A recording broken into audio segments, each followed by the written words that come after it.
No, please, don't take my son. Rehema's desperate scream echoed through the empty corridors of the Kwon mansion as two security guards held her back in the storage room.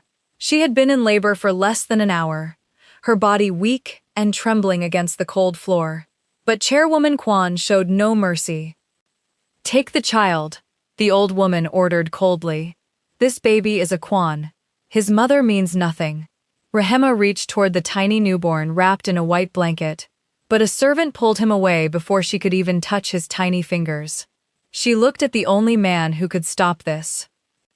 Kwon Min-jun, the heir to the Kwon Empire, the father of her child, the man who had promised to love her forever. He lowered his eyes and said nothing.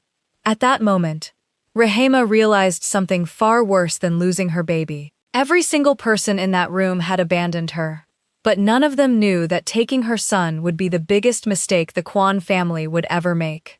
Before we continue, welcome to our channel, Love Beyond Borders.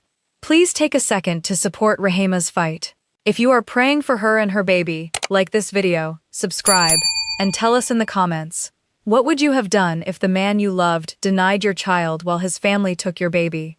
We read every single response. If you love powerful romances filled with shocking twists and unforgettable drama, stay tuned because this story is just getting started. Rehema Mwangi pulled her wool coat tightly around her shoulders as the heavy glass doors of Incheon International Airport slid open, letting in the brisk, gray autumn air of Seoul. She stood on the curb with a single worn suitcase, her breath forming small white clouds in the morning mist. In her handbag, wrapped carefully in a soft silk handkerchief, was a worn photograph of her late father. He had spent 30 years working long, grueling hours as a carpenter in Nairobi, his hands calloused and his back stooped, all so Rehema could attend university. He used to sit with her at their small kitchen table every evening, pointing at a map of South Korea in an old encyclopedia, telling her about the world beyond their neighborhood. He had dreamed of the day she would hold an international business degree in her hands. "Your mind is your greatest gift, Rehema," he used to tell her with a proud smile. "Never let anyone make you feel small, and never forget where you came from." When he passed away suddenly from a brief illness, her family's world completely fell apart. Her father's medical bills had emptied their tiny savings account, her mother's health began to decline under the crushing weight of grief, and her younger brother was facing expulsion from school because his tuition fees were months overdue. Rehema had made the hardest decision of her life. She put her university dreams on hold, packed away her textbooks, and accepted a contract through an employment agency for a live-in housekeeper position at a private estate in South Korea. The salary was generous enough to pay off her father's remaining debts, buy her mother's monthly prescription medication, and keep her brother in school. As the gray taxicab drove away from the bustling airport highway and wound through the quiet, affluent hills of northern Seoul, the landscape changed dramatically. Towering glass skyscrapers gave way to private roads lined with mature pine trees and massive stone walls. The taxi finally pulled to a stop before two enormous, dark iron gates that seemed to stretch into the cloudy sky. Beyond the gate stood the Kwon estate, a sprawling, multi-story mansion built from gray stone, marble, and polished dark glass. It sat quietly on the hillside, overlooking the city below like in a silent fortress. The Kwon Group was one of South Korea's most powerful and influential family conglomerates. Their business empire reached into global shipping, pharmaceutical technology, and luxury commercial real estate. To the public eye, the Kwon name represented staggering wealth, cultural prestige, and modern progress. But behind the iron gates and high walls, the mansion operated under a strict, unyielding hierarchy where discipline was absolute and personal feelings were treated as dangerous flaws. Rehema paid the driver and stepped out onto the cold stone driveway. A small side gate swung open with a quiet electronic click, and a middle-aged woman dressed in a crisp dark uniform stepped forward to meet her. This was Mrs. Han, the head housekeeper. She had served the Kwon family for over 30 years. Her face carried deep lines around her eyes, giving her the tired, watchful expression of someone who had survived decades in a dangerous place by learning exactly how to become invisible. Ms. Mwangi? Mrs. Han asked, her voice low and measured. She spoke in careful, deliberate English. Yes, ma'am. Good morning, Rehema replied, bowing her head respectfully. Mrs. Han didn't return the smile. She merely gestured for Rehema to pick up her suitcase and follow her down a narrow stone walkway that led toward the back entrance of the estate. Before you set foot inside the house, we must understand each other, Mrs. Han said as they walked, her heels clicking softly on the pavement. This is not a normal household. The Kwon family demands perfection in every detail. You are here to work, to keep the estate immaculate, and to ensure the family's daily life moves without a single disturbance. There are 3 rules in this house that you must never break. Rehema listened intently, holding her heavy suitcase tightly. First, Mrs. Han continued, stopping near the service door. You do not speak to any member of the Kwon family unless they address you first. Second, you do not make eye contact with Chairwoman Kwon. You lower your gaze and step aside whenever she enters a room. Third, you do not discuss what you see or hear inside these walls with anyone. One single mistake, Ms. Mwangi, and your employment will be terminated immediately. Leaving quietly is the only courtesy this family offers. Rehema absorbed the cold weight of those words and bowed her head again. I understand, Mrs. Han. I am here to do my job well. Mrs. Han looked at Rehema for a long moment, her eyes softening just a fraction. I hope so, child, for your own sake. Rehema was shown to her quarters, a small, simple room located in the basement wing of the mansion. It had a narrow bed, a plain wooden wardrobe, and a small desk near a high window that looked out at the base of the courtyard garden wall. It was small and quiet, but it was clean. That evening, Rehema unpacked her few belongings, placed her father's photograph on the small desk, and knelt by her bed to pray for strength. During her first 2 weeks, Rehema learned the staggering scale of the estate. She woke up at 5 o'clock every morning, joining a team of 8 other domestic workers. They polished marble floors, dusted priceless ceramic vases, ironed imported linens, and prepared the grand dining hall for daily service. Rehema threw herself into the hard physical labor, taking pride in her thoroughness. She memorized every hallway, every quiet staircase, and every strict schedule. Yet, no matter how clean the mansion was, an oppressive silence hung over every room. The servants walked softly on white cotton slippers, speaking only in hushed whispers when they were entirely out of earshot of the main living quarters. The atmosphere was dominated by one person. Chairwoman Kwon So-yeon was 72 years old, but her age had not dimmed her presence in the slightest. She was a slender woman who walked with absolute precision, her silver hair styled neatly and her sharp eyes constantly observing everything around her. She ran the multi-billion-dollar Kwon Group with an iron fist, and she managed her household with the exact same ruthless control.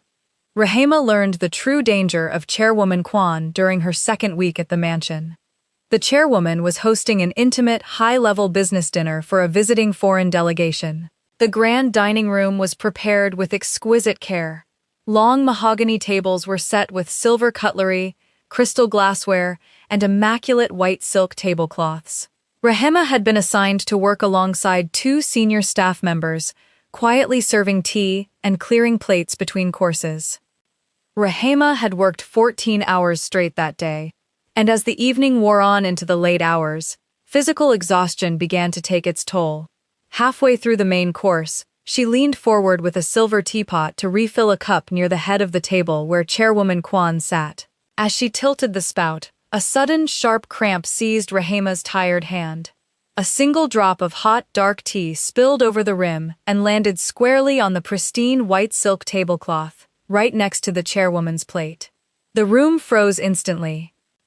The soft murmur of international business conversation vanished. The 2 senior housekeepers near the kitchen doors turned pale and looked down at the floor.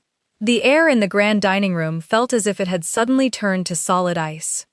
Rehema felt her heart drop into her stomach. Her breath hitched in her throat as she immediately pulled the teapot back, stepping back half a pace and lowering her head in deep terror. Chairwoman Kwon did not raise her voice. She did not slam her hands on the table or shout insults. She simply stopped her conversation mid-sentence. She picked up her cloth napkin, folded it with calm, terrifying slowness, and gently dabbed at the small tea stain until the wetness was absorbed. Only after the napkin was set back down did the chairwoman slowly turn her head to look at Rehema. She did not look angry. Her face was entirely expressionless, her pale gray eyes calm and flat. "You are from Kenya, are you not?" the chairwoman asked softly. Her voice was smooth, carrying a quiet authority that cut through the silence like a cold blade. "Yes, chairwoman," Rehema whispered, her chin tucked low toward her chest, her entire body trembling. "I am told that your people possess great physical endurance and quiet patience," the chairwoman said, taking a small sip of her water. "I certainly hope that is true, Ms. Mwangi. Because patience is the only quality that will keep you employed in this house. Mistakes here do not receive second chances." She gave Rehema a thin, cold smile that did not reach her eyes, and then turned back to the guest sitting to her right, resuming her conversation as if nothing had ever happened. Rehema's hands shook so violently she could barely carry the silver tray back to the service kitchen. When the kitchen door swung closed behind her, Mrs. Han caught her arm, guiding her to a chair near the counter. "You were lucky tonight," Mrs. Han whispered urgently, her eyes full of genuine worry. The chairwoman was in front of guests. "If we were alone, you would have been dismissed before the sun came up. You must be more careful, Rehema. Do not let her see any weakness." That night, lying in her small bed in the basement wing, Rehema wept softly into her pillow. She felt small, isolated, and utterly terrified. The cold mansion felt less like a workplace and more like a high-walled prison. But when she opened her handbag and looked at the photograph of her father, she remembered why she was there. She wiped her tears, took a deep breath, and promised herself she would endure whatever hardship came her way to protect her family. Despite the harsh atmosphere, the mansion held a side that Rehema did not anticipate. Kwon Min-jun was 31 years old, the only grandson of Chairwoman Kwon, and the sole heir to the Kwon Group's vast fortune. Educated at prestigious universities in America, he had spent his entire life being groomed to inherit the corporate empire. To the outside world and the local media, he was a handsome, reserved young executive who attended board meetings in tailored suits and carried himself with cold, upper-class detachment. Rehema expected him to be just as arrogant and distant as his grandmother, but her assumption was completely shattered on a rainy Thursday night during her third week at the estate. It was nearly midnight, and the main household was fast asleep. Rehema had stayed up late to finish wiping down the marble countertops in the service kitchen. As she was folding her cleaning cloths, she heard a quiet clattering sound coming from the secondary preparation area, a noise like porcelain sliding against tile. Thinking a stray cat had somehow slipped in through the garden doors, Rehema stepped around the corner to check. Instead of an animal, she found Kwon Min-jun. The wealthy heir was kneeling on the cold tile floor in his white dress shirt and trousers, his sleeves rolled up to his elbows. An elderly kitchen worker, a sweet woman named Mrs. Park who suffered from severe arthritis in her hands, was standing nearby in distress, trembling as she tried to apologize.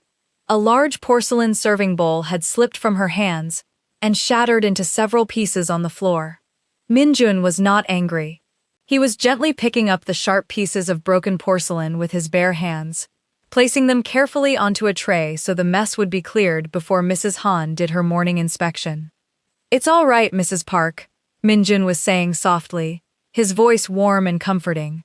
"It was just an accident. Go rest your hands. I will handle this." "Young master, please," Mrs. Park pleaded, her voice shaking. "If the manager sees you doing staff work, I will be scolded." "No one will see," Min-jun said gently, looking up with a small smile. "Go on up to your room. I'll throw these away." Rehema stood in the doorway, staring in absolute disbelief. She had never seen anyone from the family speak to a servant with such genuine kindness, let alone kneel on the floor to clean up after them. "You don't have to do that, sir," Rehema said quietly, stepping forward into the light.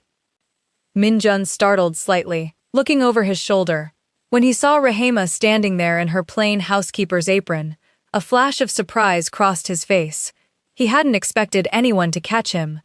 Then, his expression relaxed. A soft, genuine smile spread across his face. Not the practiced, formal smile he wore for corporate cameras, but something honest and warm. "Neither do you," Min-jun replied, brushing off his knees as he stood up carefully with the tray of broken ceramic. "But here we both are." Rehema quickly reached for a small dustpan and broom from the supply cabinet. "Please let me take that, Mr. Kwon. If your hands get cut, Mrs. Han will blame the entire kitchen staff." Min-jun chuckled softly, a low, melodic sound that seemed to warm the cool, sterile kitchen. He yielded the tray to her, watching as she efficiently swept up the tiny remaining splinters of ceramic. "You're the new worker from Kenya, right?" he asked, leaning back against the edge of the stainless steel counter with his arms loosely crossed. "Rehema?" Rehema looked up from the floor, surprised that he knew her name. "Yes, sir. Rehema Mwangi." "I heard about what happened at the dinner table last week," Min-jun said, his tone turning gentle and apologetic. "My grandmother can be extremely intense. I hope she didn't frighten you too much." "I was frightened, sir," Rehema admitted honestly, meeting his eyes for a short moment before looking back down at her dustpan. "But I need this job, so I will learn to be more careful." Min-jun looked at her silently for a long moment. There was no condescension in his gaze, only a deep, quiet curiosity. "You carry yourself differently from the other staff, Rehema. You don't look at the floor like you're ashamed to exist." "My father taught me that honest work is never something to be ashamed of," Rehema replied softly, placing the broken pieces into the waste bin. "He worked with his hands every day so I could hold my head high." That brief interaction in the late-night kitchen should have been a single, isolated moment. In a house ruled by strict social boundaries, an heir and a housekeeper lived in entirely different worlds. But over the weeks that followed, something began to shift. Min-jun began finding quiet, subtle excuses to visit the staff wing during the late hours when Rehema was finishing her evening duties. He noticed small details about her that everyone else ignored. He saw how carefully she organized her work, how her eyes filled with quiet longing whenever she passed the grand library filled with leather-bound business textbooks, and how she spent her rare 30-minute breaks sitting quietly on the glass veranda, writing letters to her family back home.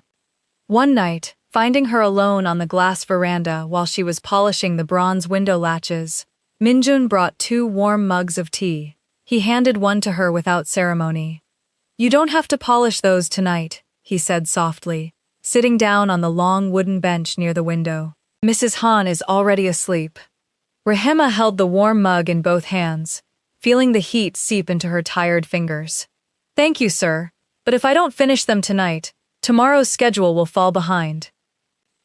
Min-jun looked out the glass window at the dark garden below, where the cherry blossom trees were just beginning to bud in the early spring cold. "Tell me about your father," Min-jun said gently. "You mentioned him the other night." Rehema looked at him, searching his face to see if he was just being polite, but his dark eyes were full of sincere warmth. Sitting on that quiet veranda in the middle of the night, Rehema found herself opening up to him in a way she hadn't with anyone since arriving in South Korea. She told him about her father's carpentry shop in Nairobi, about the long evenings spent studying under a single desk lamp, and about his dream of seeing her graduate with a degree in international trade. She shared the pain of his sudden loss, the crushing debt that followed, and the sacrifice she had made to keep her family afloat. "I was supposed to be in a classroom right now, Mr. Kwon," Rehema whispered, looking down at her tea. "I was supposed to be building a business. Instead, I am cleaning windows in a house where I am not allowed to make eye contact." Min-jun listened to every word without interrupting. When she finished, he didn't offer empty pity or condescending words. He looked at her with an intensity that made her heart skip a beat. "Your story isn't smaller than mine, Rehema," Min-jun said, his voice low and firm. "It is much braver. My whole life, every choice was made for me. What school I attended, what clothes I wear, what business I will run, I live in a gold cage built by my grandmother. But you chose to cross the world to protect the people you love. That takes real strength. Rehema felt a strange warmth spread through her chest. For the first time since arriving in Seoul, she felt seen, not as an invisible servant in a uniform, but as a human being with dreams and dignity. As spring arrived, and the cherry blossom trees in the rear garden erupted into full pink bloom, their quiet late-night conversations became a secret ritual. When the rest of the massive estate was wrapped in deep sleep, Min-jun and Rehema would meet in the hidden, quiet sections of the property, behind the glass greenhouse, under the canopy of blooming cherry blossoms in the far orchard, or on the quiet library balcony before dawn. They talked about everything. Min-jun shared the heavy burden he felt carrying his family's corporate legacy, describing the overwhelming pressure from his grandmother to be a ruthless, emotionless leader. Rehema shared her love for literature, her sharp observations on organizational business strategies, and her colorful memories of home. With every conversation, the boundary between master and servant began to blur and dissolve. What started as mutual respect blossomed into a deep, intense affection that neither of them could fight. One crisp spring night, as soft pink cherry blossom petals drifted through the quiet garden air on a cool breeze, Min-jun walked beside Rehema along the stone pathway near the rear koi pond. The moonlight caught the subtle highlights of her face, and when she looked up at him, smiling at a quiet joke he had made, Min-jun stopped walking. He turned to her, reached out with a trembling hand, and gently brushed a fallen cherry blossom petal from her dark hair. Rehema's breath hitched in her throat. She froze, her heart hammering wildly against her ribs as she looked into his eyes. "Min-jun?" she whispered, using his name without his title for the very first time. "We can't do this. You know what would happen if anyone saw us." "I don't care about the rules anymore, Rehema," Min-jun said, his voice raw with honest emotion. He slid his hand down to take her fingers, holding them gently yet firmly within his own. "For my entire life, every person in my world has loved me for my title, my money, or my family's name. But you look at me for who I really am. Loving you is the only genuine choice I have ever made in my life." Tears gathered in Rehema's eyes, a mixture of overwhelming joy and deep, terrifying fear. "Heirs to corporate empires do not marry foreign housekeepers, Min-jun. Your grandmother will never accept this. If she finds out, she will destroy me. She will make sure I can never work again." Min-jun pulled her closer, his eyes fiercely determined as he looked down at her face. "I won't let her touch you, Rehema. I promise you.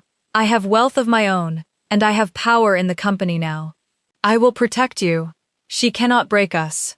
Rehema looked into his warm, earnest eyes, and for a few beautiful brief months, she allowed herself to believe his promises. She let herself believe that love could overcome the massive fortress of wealth, prejudice, and cold cruelty that surrounded them. They stepped into the deep shadow of the blooming trees, wrapped in each other's arms, completely unaware that behind a high, dark window on the third floor of the mansion, a thin curtain had been pulled aside. Chairwoman Kwon So-yeon stood by the window in her silk robe, watching the two silhouettes in the moonlit garden below. Her face was as cold and motionless as marble, her sharp gray eyes reflecting the moonlight as she watched her grandson hold a housekeeper in his arms. She dropped the curtain back into place, turned back into her dimly lit room, and picked up the private telephone on her desk. The morning after Chairwoman Kwon watched them in the garden, the atmosphere inside the mansion changed completely. The quiet house felt heavier, like the dark air before a thunderstorm. Rehema went about her morning duties as usual, wiping down the glass cabinets in the grand hallway, but every step she took felt watched. At 2 o'clock that afternoon, Mrs. Han walked into the main staff kitchen. Her face was unusually pale, and her eyes avoided looking directly at Rehema. "Miss Mwangi," Mrs. Han said, her voice barely a whisper, "the chairwoman wants to see you in her private tea room immediately." Rehema paused, her heart taking a sudden, heavy leap against her ribs.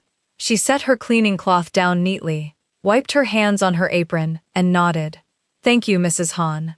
I will go right away." The chairwoman's private tea room was located at the quietest end of the second floor. It was a minimalist room with paper screens, dark hardwood floors, and a wide window overlooking the inner stone courtyard. Chairwoman Kwon sat calmly on a low cushion near the window, a small porcelain teacup resting between her hands. On the low wooden table before her lay a thick brown envelope.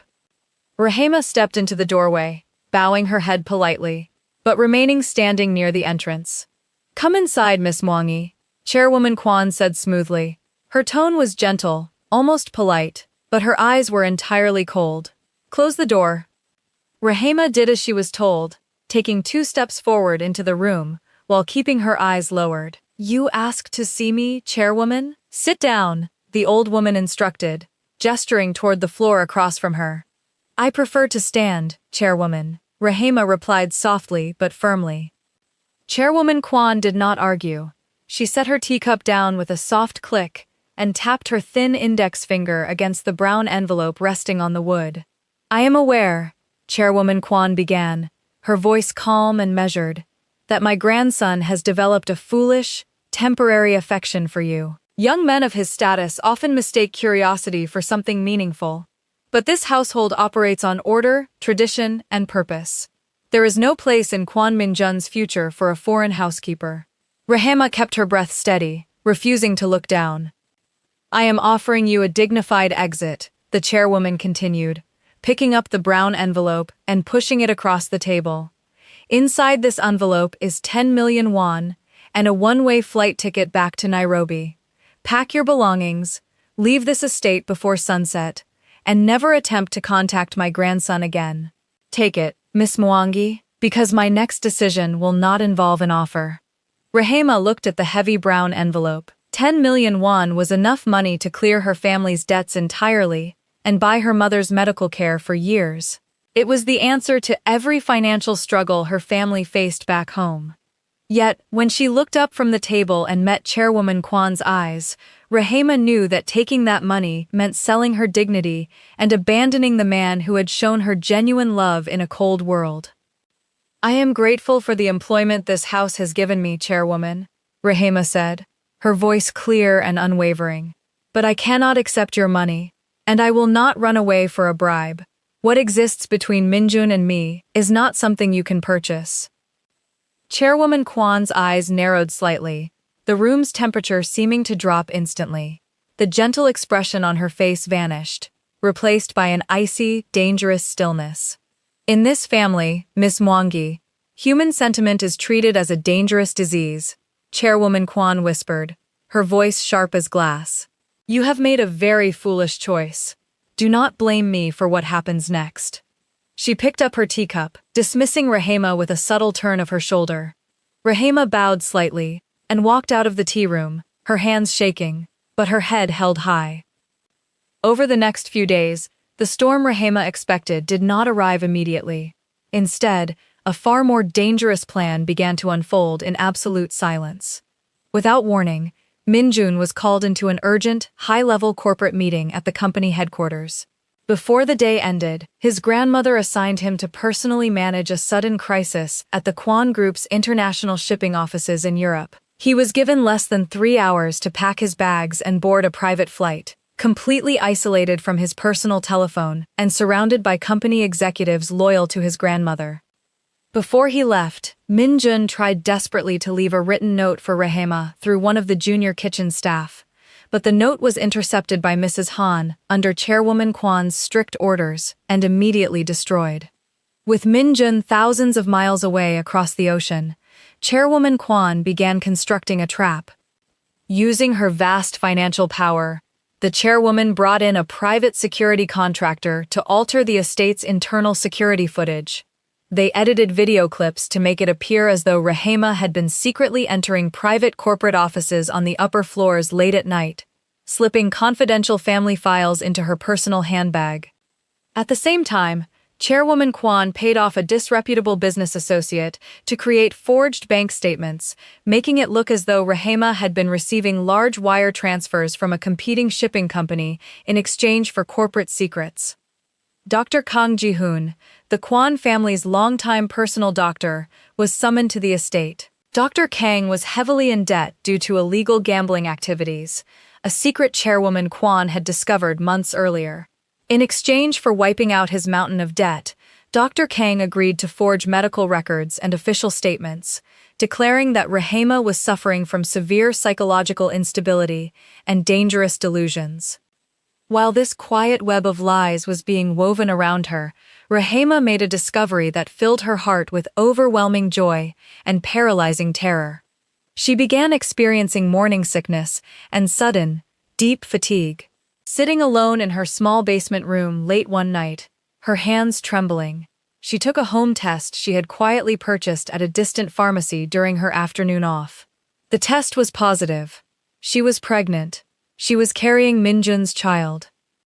Rehema sat on the edge of her narrow bed, holding her hands over her stomach as tears poured down her cheeks. In the middle of a cold, hostile estate, a tiny life was growing inside her. A sweet reminder of the love she and Min-jun had shared under the blooming cherry blossom trees. She tried every single day to call Min-jun's personal phone, but every attempt went straight to an automated message. She had no way of knowing that Chairwoman Kwon had confiscated his personal phone under the guise of security protocols while he was overseas. 3 long weeks passed before Min-jun finally returned to Seoul. The moment his car pulled onto the estate driveway, Rehema waited near the garden walkway, hoping to speak to him before his grandmother could intervene. When she saw him walking toward the main entrance, her heart soared. "Min-jun," she called out softly, stepping out from behind the stone pillars. Min-jun stopped, but when he turned to look at her, the warm, gentle man she had fallen in love with was gone. His face was drawn and dark. His eyes were hollow, filled with a bitter, defensive hurt. In his right hand, he held a thick red folder stamped with the corporate seal of the Kwon Group. Rehema took a step toward him, reaching out her hand. "Min-jun, thank goodness you are back. I need to tell you something." "Don't come any closer, Rehema," Min-jun said, his voice cold and flat, devoid of any affection. Rehema froze, her hand hanging in the air. "Min-jun, what is wrong? What happened?" Min-jun held up the red folder, his hand shaking slightly with suppressed anger and betrayal. "My grandmother showed me everything. The security recordings, the bank transfer logs, the medical reports from Dr. Kang." "What are you talking about?" Rehema pleaded, tears springing to her eyes. "I haven't done anything. You lied to me." Min-jun raised his voice, a sharp break in his tone betraying his pain. "You made me believe you cared about me. You made me feel like I was the only person who truly understood you. But the entire time, you were taking money from our competitors. You were using me to get access to my family's files." "That is a lie," Rehema cried out, stepping closer despite his warning, her voice breaking with desperate urgency. "None of those documents are real. Your grandmother created them to turn you against me. She tried to bribe me to leave, and when I refused, she manufactured this. Please, Min-jun, look at me. Look into my eyes. Do you really believe I could do that to you?" Min-jun looked at her face, his expression torn with internal agony. For a brief second, doubt flickered in his eyes. But years of emotional manipulation by his grandmother had conditioned him to accept her word as absolute truth. He looked down at the forged documents in his hand, unable to look Rehema in the eye. "The evidence is right here, Rehema," he whispered, his voice cold and cowardly. "Dr. Kang's signature is on the medical report. Why would the family doctor lie?" "Because she owns him," Rehema sobbed, placing her hands over her belly. "Min-jun, please listen to me. I am pregnant. I am carrying your baby. Our child is growing inside me right now." Min-jun's whole body stiffened. He looked at her stomach, then quickly looked away, a look of utter disgust and disbelief crossing his face. "Stop it," Min-jun said, stepping back from her as if her words were poisonous. "Stop making up lies to protect yourself. I don't know who you really are anymore. I don't ever want to see your face again." He turned on his heel and walked away into the mansion, the grand front doors shutting loudly behind him. Rehema stood alone on the gravel path, her heart completely shattered into 1,000 pieces. Before she could even process the crushing weight of his rejection, two heavy hands grabbed her arms from behind. Two large, dark-suited security guards, employed by Chairwoman Kwon, pulled her back into the shadows of the rear service corridor.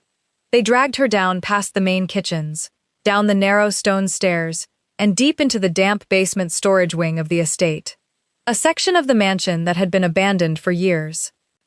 They pushed her inside a cold, windowless storage room with thick concrete walls and a heavy iron door. The room contained only a bare mattress resting on the concrete floor, an old wooden crate, and a high, dim light bulb shielded behind a metal wire cage. "You will stay here until the chairwoman decides what to do with you," one of the guards said coldly, pulling the heavy iron door shut. The heavy lock clicked into place with a sound that felt like a sentence of death. That night marked the beginning of 9 long months of dark, agonizing isolation. Chairwoman Kwon knew that if Rehema stepped outside the estate grounds, she might seek help from foreign embassies or public legal assistance. To prevent any chance of the truth reaching the public, the chairwoman chose to keep Rehema hidden deep beneath her own house, completely erased from the world above. The passage of time inside that basement room became a slow, psychological torture. Without windows to see the sun or sky, Rehema lost track of hours and days. To keep her mind from slipping into total despair, she found a small, loose metal bolt from the bottom of an iron storage rack. Every time a guard slid a tray of plain food through the small slot at the bottom of the iron door, she knew a day had passed. She would crawl into the darkest corner behind the wooden crate and use the metal bolt to scratch a small, straight line into the rough concrete wall. Line after line, mark after mark, she kept count of her survival. The seasons changed far above her head, felt only by the drastic temperature shifts against the concrete walls. Autumn's cool air gave way to the freezing winter frost. The concrete floor turned as cold as ice, numbing her feet and hands. She had only a thin, worn wool blanket to wrap around her shivering body. She would curl into a tight ball on the narrow mattress, pulling the blanket over her shoulders, trying to shield her growing stomach from the bitter cold. The physical toll of her pregnancy in that damp, dark room was brutal. With no proper medical care, no prenatal vitamins, and only meager meals of cold rice and plain broth, Rehema's body grew thin and fragile, even as her belly swelled with life. Yet far worse than the cold or the physical exhaustion was the psychological weight of the silence, punctuated only by the painful reminders of the life happening above her head. Late at night, when the basement was deathly quiet, Rehema could hear muffled, distant sounds traveling through the ventilation shafts from the grand floors above. She could hear the faint, elegant notes of classical piano music being played during lavish corporate dinner parties hosted by the chairwoman.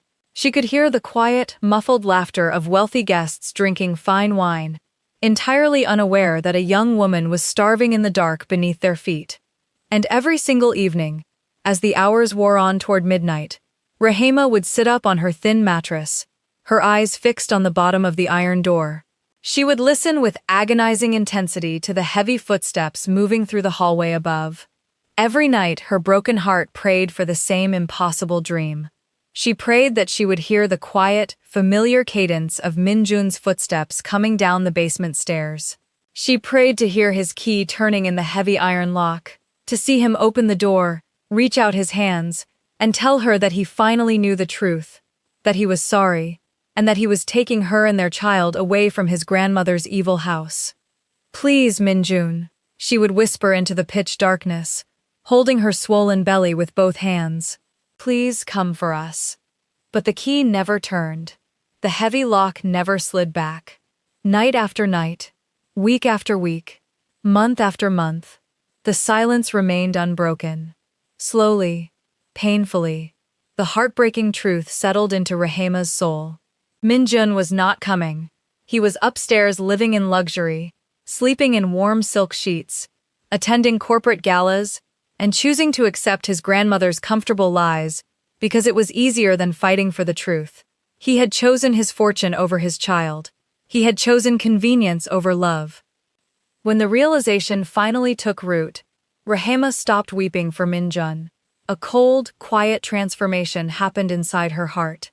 The soft, gentle housekeeper died in that dark room, replaced by a fierce, resilient mother whose only purpose in life was to protect the innocent soul growing inside her. Whenever the baby kicked against her ribs in the middle of the dark night, Rehema would place her hand gently over her stomach, leaning her head back against the cold concrete wall. "I am here, my little one," she would whisper softly in her native Swahili, her voice steady and warm in the silent dark. "Your mother is right here. I will not give up. I will survive this dark place, and I will give you a life filled with light, no matter what it takes." She sang soft lullabies her father had sung to her as a child, letting her voice fill the small room, using her own maternal warmth to shield her baby from the cold concrete surrounding them. In late summer, when the air in the basement room turned thick and humid with damp heat, Rehema's time finally came. It began late on a rainy Tuesday evening, with a sharp, deep ache in her lower back that quickly built into intense contractions. Rehema fell to her knees on the bare concrete floor, clutching her stomach as a wave of severe pain washed through her body. There was no soft hospital bed. There were no clean sheets or gentle nurses. For 3 agonizing hours, Rehema endured the fierce, raw agony of labor alone, in the dim light of the wire-caged bulb. She pressed her face against the cold stone floor to muffle her painful groans, breathing through each contraction with sheer willpower, holding on to her father's memory and her baby's life with every ounce of strength remaining in her fragile body. Only when her painful cries could no longer be contained did the guard outside notice the noise and alert the estate manager. At midnight, the heavy iron door swung open with a loud screech. Dr. Kang Ji-hoon rushed into the room carrying a small medical bag, his face pale and nervous, followed by 2 senior female housekeepers carrying towels and warm water. They were not there out of mercy. They were there under Chairwoman Kwon's strict orders to ensure the delivery took place quietly inside the basement, leaving no official birth certificate, no hospital registration, and no public paper trail. "Keep her quiet," Dr. Kang ordered nervously, his hands shaking as he prepared basic medical tools on the wooden crate. "If anyone outside hears this, we are all finished." Rehema barely heard him. She was focused entirely on bringing her child into the world. Through the intense pain and sweat pouring into her eyes, she pushed with everything she had, her fingers digging deep into the edges of the thin mattress. And then, at 20 minutes past midnight, the raw pain was suddenly replaced by a profound, echoing quiet. A baby's cry, loud, strong, and full of life, rang out off the cold concrete walls of the storage room. "It's a boy," one of the housekeepers whispered, quickly wrapping the newborn in a plain white cloth. Rehema collapsed back onto the mattress, completely exhausted, her chest heaving as tears of absolute love filled her eyes. "My baby," she sobbed, holding out her weak, trembling arms toward the housekeeper. "Please, give me my son. Let me hold my baby boy." The housekeeper hesitated, looking down at the beautiful, healthy baby boy in her arms. Before she could hand the child to Rehema, heavy footsteps echoed down the concrete hallway outside. Chairwoman Kwon So-yeon walked into the dark room, dressed in an elegant dark silk suit, completely unbothered by the cold or dampness of the basement. And standing right beside her in the doorway was Kwon Min-jun. Rehema's heart seized in her chest. She looked at Min-jun, her eyes wide with desperate maternal pleading. "Min-jun, look at him. He is your son. He is healthy and beautiful. Please?" Min-jun looked at the newborn wrapped in the white cloth. A flash of profound, undeniable grief and guilt washed over his face. He saw his own features reflected in the baby's tiny face, the shape of his eyes, the line of his forehead. The realization that this was truly his child hit him like a physical blow. "Take the child," Chairwoman Kwon ordered coldly, her voice carrying zero emotion. "This baby is a Kwon. He will be raised properly in a private estate under my supervision. His mother means nothing, and her presence here ends tonight." The housekeeper stepped back, moving the baby away from Rehema's reaching hands. "No, no, please!" Rehema screamed, a sound of absolute maternal agony ripping from her lungs as she tried to crawl across the cold floor on her hands and knees. "Don't take my son. Don't take my baby. Min-jun, please, help me. Stop them. He is your child." Rehema reached out her hand toward Min-jun, her fingers trembling in the air, begging him to find his courage, begging him to act like a father, begging him to protect his own blood. Min-jun looked at Rehema's tear-streaked face. He looked at her frail, thin body on the cold concrete floor. He looked at his grandmother's icy, commanding gaze. He stood in the shadows of the doorway for one long, agonizing second. Then, Kwon Min-jun slowly lowered his eyes. He turned his back on the woman he had sworn to love, turned his back on his crying newborn son, and silently walked away into the dark corridor, leaving Rehema's desperate screams echoing off the empty concrete walls. Chairwoman Kwon knew that taking the child was only half the battle. She needed to make sure Rehema could never reclaim her life or speak the truth.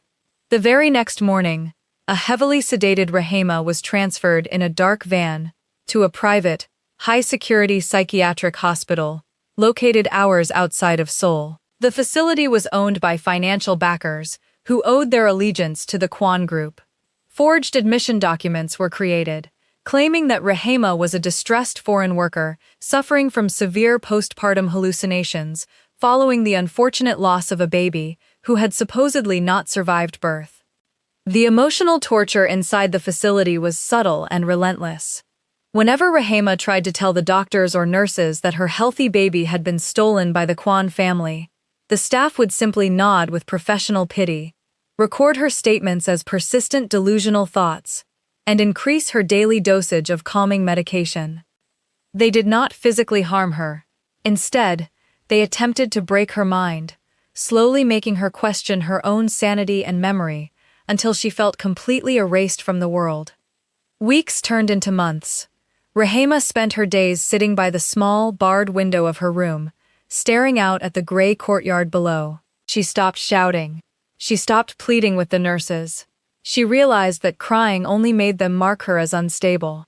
She kept her mouth shut and preserved her energy, holding on to one single truth in the darkest corners of her heart. Her son was alive, and she would find him. Then came the afternoon that changed everything. Han Jun-so was 35 years old. To the general public and the financial newspapers, he was the brilliant, self-made chairman of Han Bio Holdings, a powerhouse in South Korea's medical research and shipping sectors. He was respected, wealthy, and admired for his quiet discipline. However, behind his respectable corporate image, Jun-so possessed a vast, secret intelligence network.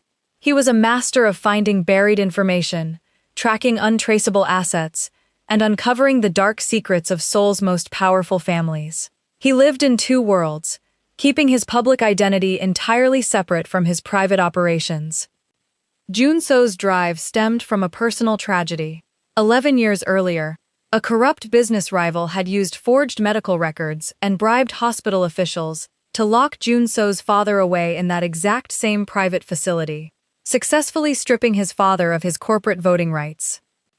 By the time a young Jun-so uncovered the truth and freed his father, the years of forced isolation and heavy sedation had permanently broken the old man's health. It was the one injustice Jun-so had never been able to prevent, and it was the reason he still visited the facility every month, quietly funding independent care for patients who had been hidden away by powerful enemies. On a rainy Thursday afternoon, while walking down the third-floor corridor after visiting his father's medical wing, Jun-so happened to look through the small window of Rehema's room. She was sitting perfectly still in a wooden chair. Her face was pale, and she wore a plain hospital gown, but her eyes were completely clear. There was no confusion or madness in her gaze, only a cold, quiet determination. Jun-so stopped in his tracks. He recognized that look instantly. It was the exact same look he had seen in his own reflection years ago, when his family had been destroyed. It was the look of someone who had been deeply wronged but refused to break. Intrigued, Jun-so used his connections to review her admission file. What he found immediately triggered his suspicion. a foreign national with no prior history of mental illness, admitted under emergency protocols signed by an administrator whose name frequently appeared on suspicious corporate documents, with medical notes provided by Dr. Kang Ji-hoon, a physician whose personal bank accounts had recently received massive, unexplained transfers. Recognizing the exact pattern of a corporate cover-up, Jun-so walked directly into Rehema's room, ignoring the nurse who tried to warn him that the patient was delusional. He sat down in the simple chair across from her and looked at her calmly. "My name is Han Jun-so," he said, his voice quiet and steady. "I know how this facility operates, and I know how easy it is for powerful people to make a person disappear here. Tell me your story from the beginning. I will know if you are lying." For the first time in months, Rehema looked at a person who was actually willing to listen. Tears welled in her eyes, but her voice remained surprisingly steady as she shared everything. Her late father's dream, her job as a housekeeper, the quiet promises of Min-jun, Chairwoman Kwon's icy bribe, the engineered lies, the secret birth in the storage room, and the moment her newborn son was carried away while his father watched in silence. Jun-so listened without interrupting once. When she finished, he remained silent for a long moment, his face unreadable. "I know the Kwon family very well," Jun-so said softly. "Chairwoman Kwon believes she controls every shadow in this city. But she does not know me. I am going to get you out of here, Miss Mwangi." Rehema looked at him with a mix of hope and caution. "Why would a powerful man like you risk your reputation to help a stranger?" "Because 11 years ago, no one stood up to help my father when the same trap was used against him," Jun-so replied, his eyes dark with memory. "And because Chairwoman Kwon needs to learn that her wealth does not make her invincible." Jun-so moved swiftly and legally. Using his company's high-level medical authority, he brought in a team of renowned, independent medical specialists from outside Seoul to conduct an immediate evaluation of Rehema's condition. Faced with top-tier medical experts and the threat of a massive public audit, the hospital administrators panicked. Within 48 hours, they officially declared that Rehema was in perfect health and cleared her for immediate release, scrubbing her name from their psychiatric registry. Jun-so brought Rehema to a quiet, secure residential home on the quiet outskirts of the city. He provided her with comfortable clothes, proper food, and a team of legal advisors. "We must move carefully," Jun-so advised her as they reviewed files in his study. "If Chairwoman Kwon learns you are free before we locate your son, she will move him to an international location where we cannot track him. Right now, she thinks you are still locked away and forgotten. We will use her confidence against her." Working together, they began unraveling the paper trail. Jun-so's team quietly approached Mrs. Han, the head housekeeper, who had reached her breaking point after witnessing the cruelty in the storage room. Overcome with guilt, Mrs. Han secretly handed over private household logs and visitor records. Next, Jun-so's team confronted Dr. Kang Ji-hoon with undeniable evidence of his financial corruption. Terrified of losing his license and facing criminal charges, Dr. Kang finally broke down and confessed the truth. "The baby is alive and healthy," Dr. Kang admitted, his hands trembling as he showed them a secure document. Chairwoman Kwon placed him in a private, heavily guarded residential estate, located in the forest hills just outside Seoul. He is being cared for by a private medical team until the chairwoman decides how to integrate him into the family estate. Rehema clutched her hands together, her heart pounding with a mixture of overwhelming relief and intense urgency. "He is close. My baby is close." "We move tonight," Jun-so declared, turning to his head of security. "We will enter the estate quietly, secure the child safely, and exit before the Kwon family security team even realizes the perimeter has been bypassed. No mistakes." Rehema looked at Jun-so with profound gratitude. "Thank you for giving me my voice back." "Keep your blanket ready, Rehema," Jun-so said gently. "Tonight, you bring your son home." That evening, a heavy autumn rain poured over the city of Seoul, covering the forest hills in a thick layer of fog. A dark sedan carrying Jun-so, Rehema, and a team of professional security experts drove quietly up the winding road toward the secluded Kwon residential estate. The estate was a modern, two-story stone house, surrounded by high-security fences and automated gates. Through the heavy rain, Rehema could see the warm lights shining from the upper-floor windows. Junso turned to Rehema in the back seat. "Listen to me carefully, Rehema. My security team will disarm the main gate's security system quietly. Once the building is verified as safe, I will go inside and bring your son out to you. You must stay inside this vehicle where it is safe." Rehema held a soft, white baby blanket tightly against her chest. She nodded, but her eyes were glued to the estate windows. Junso and his team stepped out into the pouring rain. Moving with quiet, disciplined precision, his security experts safely disarmed the electronic gate locks and opened the main doors without setting off a single alarm. Inside the vehicle, seconds felt like hours to Rehema. The sound of rain beating against the car roof echoed her pounding heartbeat. 5 long months of pain, isolation, and tears burned inside her chest. The thought of sitting still while her baby was just a few yards away became impossible to bear.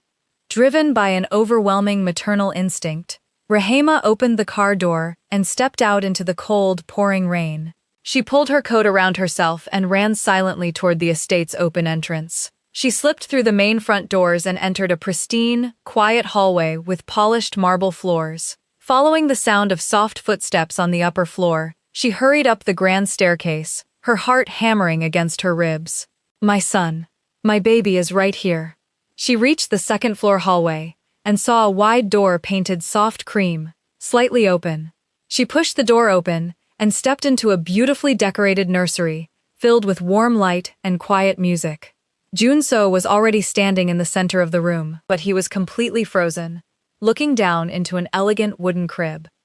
"Junso!" Rehema cried out, rushing forward with the white blanket in her hands. "Is he okay? Is my baby?" She reached the crib and stopped dead in her tracks. The crib was completely empty. There was no baby inside. The mattress was neat and bare, except for a plain white envelope resting right in the middle. Rehema fell to her knees against the side of the crib, a sound of pure, unutterable heartbreak escaping her throat. The physical pain of the empty crib tore through her soul. They were too late. Junso reached down with a steady hand and picked up the envelope. He opened it, his expression darkening instantly. Inside was a clear, recent photograph of Rehema's newborn son sleeping peacefully in a different, unfamiliar room. Underneath the photograph was a short, handwritten note from Chairwoman Kwon. "Alliances built on desperation are fragile things, Miss Mwangi. Yours just broke." Before Junso could process the note, his mobile phone began ringing loudly in the silent room. It was an unknown, private number. He answered it and placed it on speaker. Chairwoman Kwon's calm, elegant voice echoed softly through the quiet nursery. "Good evening, Chairman Han," the old woman said, her tone as smooth as silk. "I must congratulate you on finding my secondary estate so quickly. You are indeed as clever as people say. However, while you were busy driving through the rain to look for that child, my representatives were paying a quiet visit to your father's private medical facility." Junso's face drained of all color. His eyes widened with rare, terrifying fear. "What did you do?" "Nothing dramatic," Chairwoman Kwon replied gently. "Your father's life support systems are currently monitored by an electronic system that my corporate team happens to manage. As we speak, his main heart monitor has been disconnected. The doctors there have exactly 4 minutes to restore his primary care system before his heart fails completely." Junso gripped his phone so tightly his knuckles turned white. "If you touch my father, the choice is entirely yours, Chairman Han." Chairwoman Kwon interrupted softly. "If you leave that estate right now, return to your vehicle, and completely end your assistance to Miss Mwangi, I will order the medical team to restore your father's systems immediately. You have 3 minutes left. Choose carefully." The phone call disconnected with a sharp tone. Silence descended upon the nursery once again, heavy and suffocating. Rehema looked up from the floor at Junso through her tears. She saw the powerful man who had promised to protect her, the man who commanded respect across the city, completely paralyzed by impossible grief. Min-jun had abandoned her because he was a coward who feared his grandmother's anger, but Junso was being forced to abandon her to save his innocent father's life. Rehema looked at his trembling hands, and despite her own shattered heart, she understood the terrible choice before him. No human being could sacrifice their parent for a stranger. Go, Rehema whispered, her voice breaking as tears ran down her face. Go save your father, Junso. Junso looked at her, his eyes filled with profound sorrow and regret. Rehema, I am so sorry. Go, she sobbed. Junso turned, called out to his security team, and ran out of the room. His heavy footsteps echoed down the staircase, out the front doors, and faded completely into the pouring rain outside. The dark sedans started their engines and drove away, leaving the estate grounds in absolute darkness. Rehema remained kneeling on the floor of the empty nursery, clutching her baby's white blanket to her chest, surrounded by empty walls and cold rain. She was completely alone once more, without power, without allies, without her son. Miles away, inside the quiet study of the Kwon estate, Chairwoman Kwon sat gracefully at her desk, sipping warm tea from a porcelain cup. On her desk screen, a live security camera feed displayed the nursery at the Hills estate.